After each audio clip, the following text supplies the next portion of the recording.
So I started Walnut Block in 2005, just with 100 cases, so very small, sent that to the UK and sort of developed a few more export markets off the back of that. So I've just been growing with our new distributors, so not trying to get too carried away. But now in 11 different countries, so it's starting to get a bit of momentum. And it's called Walnut Block for the largest walnut tree in Marlborough that sits in the middle of the vineyard. And that's where we based our idea for the collectibles. So this stamp in particular is the very first stamp which came away from the Queen's Head, so it's sort of the first iconic stamp of New Zealand. And it was produced in 1898, which coincides with the planting of the walnut tree. Different. I think you won a bit of an award for it. Yeah, we did. Yeah, so we won Australasian Packaging Award for the wine, which was quite a mean feat actually. It was good. Trophies and a coffee machine, which I was really happy with. So the wines themselves, well, the vineyard is in organic conversion, so we've been fully organic for, well, several years, but officially organic for 2 years now. So 2013 will be fully certified.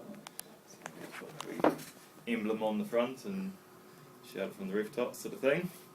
And yeah, it's really showing through in the wines actually. The conversion's been really successful. It's we haven't had any problems. I would say now the vineyard's finally sort of starting to really become one with the earth.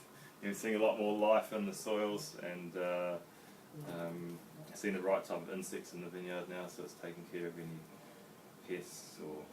When did you start farming it organically? At the beginning or after a few years? It was planted 15 years ago, so 15 years ago that wasn't really a consideration in Marlborough viticulture, but in the last 7 years we've been undervine cultivating, so we haven't used many herbicides, but only in the last 2 have we totally taken the plunge.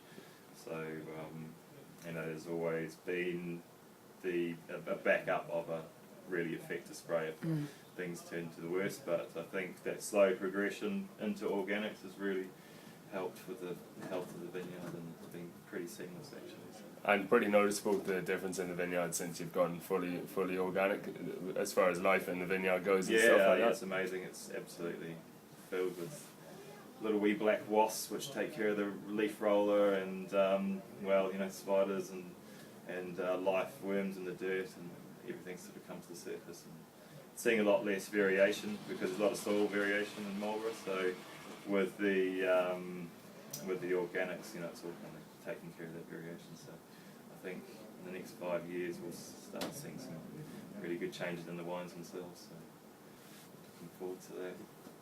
What about your location? There's other vineyards nearby and all that kind of thing. It's in the... Is that Cotton? No. Are most of them in conversion too? No, it's only 5% of New Zealand is organic or in conversion. So it's not a huge amount. It's quite difficult to manage at the beginning because are you surrounded by other vineyards? Yeah, we are. So we have to spray into their vineyards. So we've got a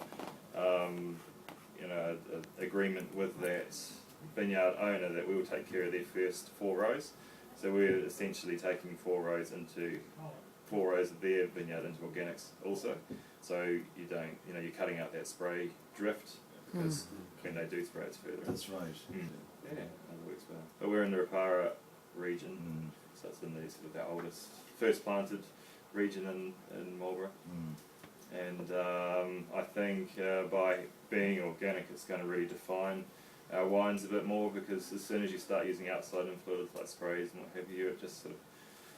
It's a balancing act, isn't it? But what I'm saying is that our wines are going to become more and more distinct because we're not using the same product as what everybody else is to control pests and what have you, which kind of plays with the flavour spectrums and all that. So hopefully it'll start, the vineyard will start talking to us and showing us what it's really got.